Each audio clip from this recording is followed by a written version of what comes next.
સ્વાગત છે તમારું ઝીરો થી હીરો ચેનલ પર। આજે એક એવા કલાકારથી મુલાકાત કરાવીએ છીએ જે એમના જીવનમાં ખૂબ જ સ્ટ્રગલ કર્યું છે, ખૂબ જ મહેનત કરી છે। તો આવો મળીએ આપણે એવા જ એક કલાકારને જે તેમના જીવન વિશે, તેમના જર્ની વિશે આપણે જાણીશું।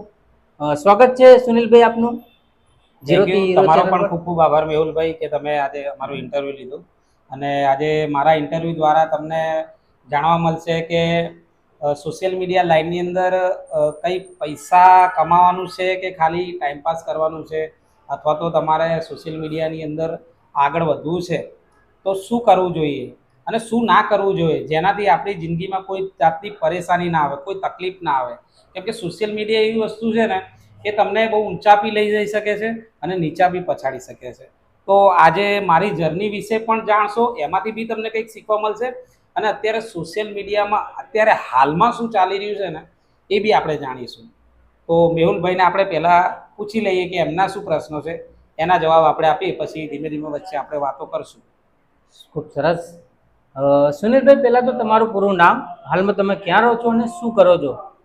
ઓકે, હું અમદાવાદમાં સાબરમતી વિસ્તારમાં રહું છું અને 3 વર્ષથી આવ્યો છું। પહેલાં એ જ રહેતો હતો, પણ મેં લવ મેરેજ કર્યા તો હું ગામડે શિફ્ટ થઈ ગયો હતો અને ત્યાં મારી જર્ની ચાલુ થઈ હતી। તો હાલ તો હું સાબરમતી પાછો આવી ગયો છું અને 10 વર્ષ તો મેં ગામડામાં જ વિતાવ્યા છે લગ્ન પછી, અને હવે હું અહીંયા રહું છું। મારા 3 વર્ષથી અહીંયા રહું છું અને અત્યારે સોશિયલ મીડિયાનું કામ કરું છું અને ઘણું બધું કરું છું। અને મારું પૂરું નામ છે સુનિલ કપૂરજી ઠાકોર અને સાબરમતી વિસ્તારમાં આપણું ઘર છે। ખૂબ સરસ વાત કરી તમે। આજે સુનિલભાઈ વિશે જાણીશું આપણે અને આપણને કંઈક શીખવા મળશે, કંઈક મોટિવેશન મળશે। તેમની જર્ની કઈ રીતે શરૂ કરી, વિડીયો બનાવવાનું સ્ટાર્ટ ક્યારથી કર્યું, આજે તમામે તમામ માહિતી આપણે સુનિલભાઈ દેશી કલાકાર આપણને આપવાના છે કે વિડીયો બનાવવાનું સ્ટાર્ટ ક્યારથી વિચાર આવ્યો અને આ કોમેડી કલાકાર છે, કઈ રીતે કોમેડી બન્યા, એ આપણે સુનિલભાઈ જણાવશે। તો સર્વપ્રથમ તો કહેવાનું કે હું કોમેડી કલાકાર છું જ નહીં, કારણ કે મારું એક સપનું આવું હતું જ નહીં કે હું કોમેડી કલાકાર બનું। એકચ્યુઅલમાં મારું સપનું હતું કે હું ડીજે લાવું, ડીજે વગાડું, આવું મારું સપનું હતું। અને મેં કોમ્પ્યુટર ક્લાસ કરેલા હતા અને પહેલાં કોમ્પ્યુટર ક્લાસમાં જોબે કરેલી છે।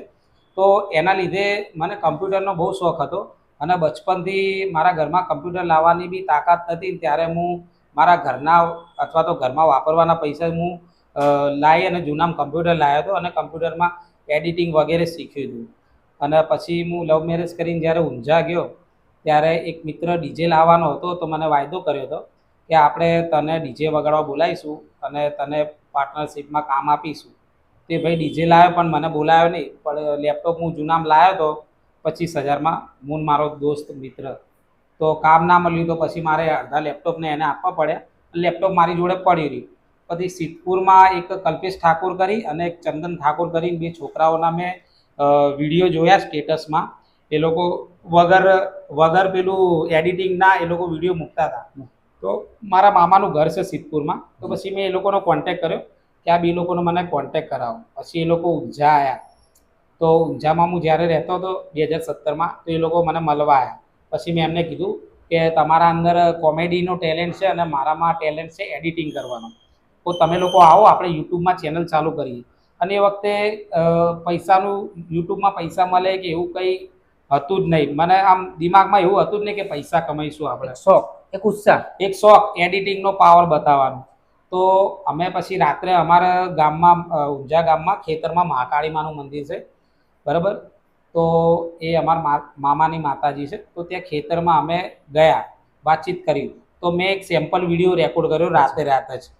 તો એ લોકો જે કોન્સેપ્ટ મેં જોયો હતો ને, એ જ કોન્સેપ્ટ કે બેરોજગારીના લીધે ખેતરમાં ફાંસી ખાવા ગયો છે, તો એ રીતનો અમે રેકોર્ડિંગ કર્યો વિડીયો। અને પછી મેં ટ્રાયલ માટે જ લીધો, તો આટલું વિડીયો ઉતારીએ, એડિટિંગ કરીએ, કેવું લાગે, કેમ કે એ ટાઈમે કોમેડી સાઉન્ડ ઇફેક્ટ ને બધું ડાઉનલોડ કર્યું, પછી ઇફેક્ટ સેટ કરવાનું મેં કોઈનું એડિટિંગ જોયું નહીં કરતા, જાતે જ બધું કર્યું। તો સેટ સારો થઈ ગયો એટલે મેં કલ્પેશને ફોન કર્યો। હું કહું ભાઈ તારો વિડીયો એડિટિંગ જોરદાર થઈ ગયો છે, તું કહેતો હોય તો નાખી દઈએ, આપણે દિવસે બનાવીશું। અને પેલો અંધારાનો વિડીયો હતો, તો અપલોડ કર્યો, સારા વ્યૂ આવ્યા। પછી બીજા દિવસે કલ્પેશને બીજા શૂટિંગ માટે બોલાવ્યો ને, તો એક ચંદન કરીને હતો ને ભાઈ, એ વખતે તો કોમેડી વિડીયોમાં કામ કરીએ ને તો લોકોને ખબર જ નથી પડતી, તો એ એ જે ચંદન કઈ છોકરો હતો ને એના સાસરીમાં ખબર પડી ગઈ. તો એ લોકો એમ કહે કે આ શું કે તું ભવાઈઓ કરે છે ને આવું બધું આપણે ના શોભા દે. તો બીજા દિવસે જ એને ના પાડી દીધી. તો કલ્પેશ એકલો આવ્યો. પછી મને કીધું આવું આવું થયું છે. પછી એ વખતે મેં ટ્રાય કર્યું. હું કહું ચાલો ચેનલમાં કોઈ બીજું આવે તો એને ત્યાં સુધી હું કરી લઉં એક્ટિંગ પર. એક રક્ષાબંધનનો વિડીયો હતો, એમાં મેં પહેલી એક્ટિંગ કરી હતી અને લોકોને ગમી. તો ત્યાં સુધી માણસ ના આવ્યા તો હું અંદર ઇન્વોલ્વ થઈ ગયો, મને જ ના ખબર પડી. તો આ રીતે મારી જર્ની ચાલુ થઈ ગઈ. એક એડિટિંગનો શોખ હતો અને એક એક્ટર બની ગયો, એની આ જર્ની હતી. ખૂબ સરસ વાત કરી. એડિટિંગથી શરૂ કર્યું. એક ખાલી વિચાર હતો મનમાં કે હું એડિટિંગ કરીશ, પણ સુનિલભાઈ દેશી કલાકારને એક ડીજેનો શોખ હતો કે ડીજેનું જ કરું, પણ આ લાઈનમાં આવી ગયા અને ખૂબ મહેનત કરી એમને. ઘણા વ્યક્તિઓએ સપોર્ટ કર્યો અમને. અને તમને ક્યારેક એવું થયું કે ડીમોટિવેશન થયા કે હવે મારે આ નથી કરવું, એવું ક્યારેક કોઈ પ્રશ્ન બન્યો ખરા? આવું તો દરેક ક્રિએટરના લાઈફમાં વર્ષમાં એકાદ વાર થતું જ હોય છે. અને મારે આ ચેનલ જ્યારે અમે યો બ્રધર્સ કરીને ચેનલ આ નવી ખોલી હતી, એમાં જ એવું થયું હતું કે પહેલા જ દિવસે આની જ વાત કરીએ તો એક એપિસોડ નાખે, બીજા દિવસે જ માણસ જ ના આવ્યો. એટલે એ પહેલો ડિમોટિવેશન તો એ જ હતો. પણ મેં જાતે જ મારા ખભા ઉપર એ ભાર લઈ લીધો અને મેં જાતે જ ચાલુ કર્યું. અને પછી આ ચેનલ બી થોડા દિવસ અમારે ચાલી અને એવી ચેનલ આ લોકો નહોતા આવતા તો બંધ કરવી પડી. એના પછી બી એક ચેનલ ખોલી, એના પછી બી એક ચેનલ ખોલી. એટલે કામ તો ચાલુ જ રાખ્યું. પણ યુટ્યુબ ચેનલમાં જો તમારે સારી ટીમ હોય, તમારા સારા કોન્સેપ્ટ હોય, અથવા તો એકબીજાને સમજતા હોય એવા લોકોની ટીમ લઈને તો જ તમારે યુટ્યુબ ચેનલ ચાલુ કરવાની. નહીં તો તમે ઇન્સ્ટાગ્રામ ઉપર તમારું સ્ટ્રગલ કરી શકો છો. પણ યુટ્યુબ એવી વસ્તુ છે કે દબાઈને તમને પૈસા આપે છે, પણ એમાં તમારે દબાઈને મહેનત કરવી પડે. બરાબર? હા, સુનિલભાઈ બહુ સરસ વાત કરી છે. યુટ્યુબ પર ઘણા બધા ક્રિએટિવ પોતાના મકાન બનાવ્યા, પોતાના મા બાપના સપનાના પૂરા કરે છે. આજે સુનિલભાઈ યુટ્યુબ પરથી પૈસા કમાય છે, ફેસબુક પરથી પણ પૈસા કમાય છે, અને ઇન્સ્ટાગ્રામમાં તો મિલિયનમાં 2 મિલિયન 3 મિલિયનમાં વ્યૂઝ આવે છે. કેમ કે તમે બધા સુનિલભાઈને પ્રેમ આપો છો. અને સુનિલભાઈ અને એમના વાઈફ ખૂબ સરસ વિડીયો બનાવે છે. તમારા બધાનો ખૂબ સપોર્ટ છે. અને તમારી પાસે એક એન્ડ્રોઈડ ફોન હોય એટલે તમે એમ કહો છો કે હું વિડીયો બનાવું છું, હું ફેમસ થઈ જઈશ, હું આગળ આવી જઈશ. એવું નથી હોતું. મોબાઈલ લેવાથી આપણે ફેમસ નથી થતા. તમે સુનિલભાઈ વિશે જાણ્યું, એમની જર્ની વિશે જાણ્યું. એક મોબાઈલ લીધા પછી ઘણી મહેનત હોય છે, વિડીયો બનાવવા, વિડીયો એડિટ કરવા, અને જ્યારે શૂટ કરવાનું હોય ત્યારે કોઈ આવે નહીં, ઘણી મહેનત હોય છે. તો સુનિલભાઈ આપણને જણાવ્યું કે વિડીયો ક્રિએટરની જિંદગી કેવી હોય છે.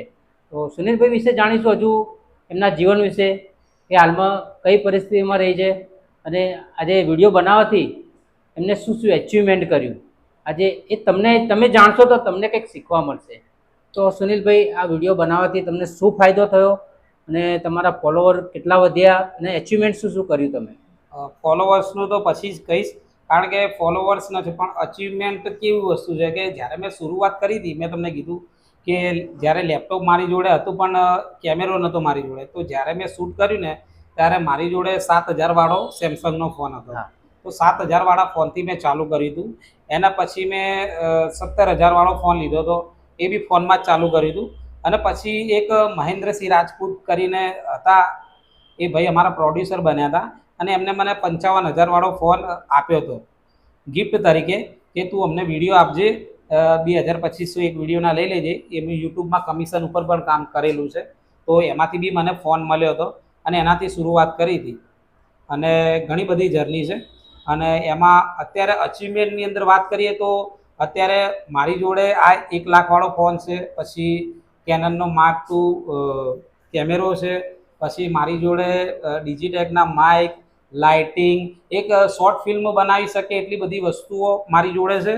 અને બીજી વસ્તુ એ કે મારું ડીજેનું સપનું હતું, તો પૈસા આવ્યા પછી મેં ડીજે પણ લીધું. અત્યારે ડીજેનો બી ધંધો કરું છું, કેમેરો લીધો, લગ્ન આલ્બમ કરું છું, પ્લસ ગીતો લખવાનું મેં શરૂ કર્યું છે, ગીતો બી લખું છું, આલ્બમના પણ કામ આવે છે. અને રિક્ષા લાવ્યો છું, રિક્ષા પણ ચલાવું છું. જીવનમાં સોશિયલ મીડિયા ઉપર તમારે ટકી રહેવું હોય તો કંઈક સાઈડમાં બિઝનેસ કરવો પડે. પછી કામ ધંધા મૂકીને તમે સોશિયલ મીડિયા પાછળ ભાગો તો એ અયોગ્ય કહેવાય. કારણ કે સોશિયલ મીડિયા એવી વસ્તુ છે ને કે એક મહેનત અને કિસ્મત એ બંનેના કોમ્બિનેશનથી કામ કરતી હોય છે. જો કોઈની કિસ્મત સારી હોય તો એક બે વિડીયોમાં પણ એ આગળ વધી જાય. કોઈની કિસ્મત ખરાબ હોય તો 100 શું 1000 વિડીયો બી બનાવે ને તોય આગળ ના વધે. કારણ કે એમાં એમને સાચો રસ્તો નહીં મળતો હતો. કારણ કે આપણે સાચી દિશામાં જાઓ તો જ તમે આગળ વધો. હવે ટ્રેન્ડ આ બાજુ ચાલતો હોય, નવરાત્રિ ચાલતી હોય, તમે દિવાળીના વિડીયો મૂકો તો એ ના ચાલે. એટલે જે બાજુ ટ્રેન્ડ ચાલતો હોય એ પ્રમાણે અને જેવું એટમોસ્ફિયર બદલાતું હોય એ રીતે આપણે ખુદમાં બી બદલાવ લાવવો પડે. જૂની કોમેડી ના ચાલે એ રીતનું. એટલે ઘણી બધી વસ્તુઓ આપણે પોતામાં બદલાવ કરવો પડે. અને વિડીયો ક્રિએટરની જિંદગી એવી છે કે કોઈ પરફેક્ટ કદી થતું નથી, શીખે જ છે. આજે તમે મેહુલભાઈની આ ચેનલ જોવો છો, આજે આમનો સેટઅપ તમને આવો લાગે છે, કાલ ઉઠીને આનું આ માઇક બદલાઈ જશે, મેહુલભાઈ બદલાઈ જશે, મેહુલભાઈની હેરસ્ટાઈલ બદલાઈ જશે. જેમ જેમ જીવનમાં ચેન્જીસ લાગે કે આપણે સારા કેવી રીતે દેખાઈએ. મારા ચેનલમાં તમને મારી ઇન્સ્ટાગ્રામ આઈડી દેશો ને તો કંઈ કરોડપતિવાળી તમને ફીલ નહીં આવે. કારણ કે મેં મારી ચેનલનું નામ રાખ્યું છે સુનિલ દેશી કલાકાર. હવે દેશી કલાકાર મીન્સ કે હું સૂટ બૂટ ટાઈ પહેરીને ના આવી શકું, કોઈ બંગલાના બેકગ્રાઉન્ડ ના બતાવી શકું. મારી રિક્ષાની કોમેડી હોય, ગરીબોની કોમેડી હોય, દેશી જ કલ્ચર બતાવવાનું હોય મારે. એટલે જેવું આપણું ચેનલનું નામ હોય એ રીતે જ આપણે કામ કરવાનું હોય. અને આ જર્નીમાં કેવું છે કે અમુક લોકો વિચારતા હોય છે કે હું સારો ફોન લાવું પછી શરૂઆત કરું, સારું માઇક લાવું પછી શરૂઆત કરું, સારો કેમેરો લાવું પછી શરૂઆત કરું. અને આવું બધું ભેગું કરવામાં જ ઘણો સમય જતો રહેતો હોય છે. એટલે તમારી જોડે 200 રૂપિયાવાળું માઇક હોય, 5000 વાળો ફોન હોય, 10,000 વાળો ફોન હોય, એડિટિંગનું એપ્લિકેશન ભલે કાઇન માસ્ટરમાં કરતા હોય તો વિટામાં વીએનમાં કરતા હોય, પણ શરૂઆત કરો. જેમ જેમ શરૂઆત કરશો તો એમાંથી તમને શીખવા મળશે કે આ ભૂલ નહીં કરવાની, આ નહીં કરવાનું. અને યુટ્યુબ અને ઇન્સ્ટાગ્રામની એલ્ગોરિધમ એ જ છે કે તમારે રોજ અથવા તો અઠવાડિયે જે જ્યારે મૂકવાનું છે એ તમારે મૂકતું જ રહેવાનું.